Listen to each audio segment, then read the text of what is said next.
It's actually, it's funny. The answer turns out to be so logical, but you almost have to hear it before you kind of go, oh, that makes sense. So perfectly fine to use your phone as a flashlight. And then people say, well, flashlight's really bright. But yeah, you're not shining the light into your eyes. So looking at your screen dimmed way down in the middle of the night is going to be very detrimental to the melatonin system, right at the time where you want melatonin high and other things too. Yeah.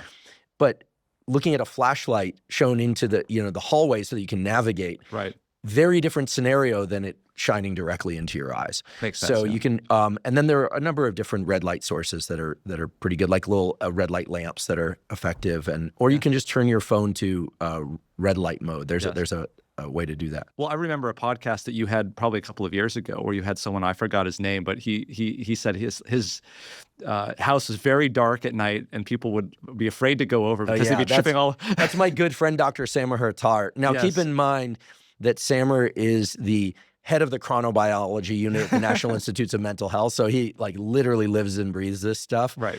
The other thing about Samer, which is interesting, is when I first met Samer, he was very, very overweight.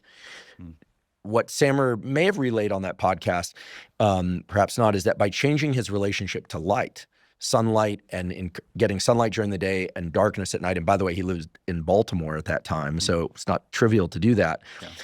And changing his sleep schedule to one of getting into bed around 9 or 10 p.m. and waking up earlier as opposed to staying up late and sleeping the equivalent amount into later in the morning, he lost over 80 pounds. Wow. Effortlessly.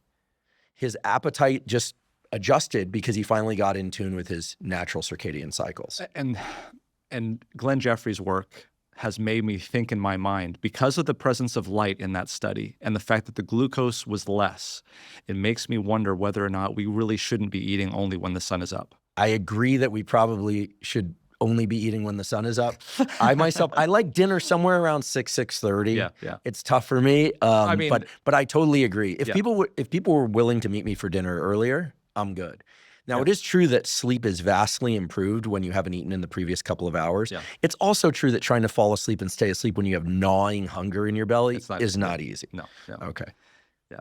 I would say the other thing is making sure that these rules that we're coming up with here based on physiology aren't laws, so that we get so anxious about following that they actually become a detriment.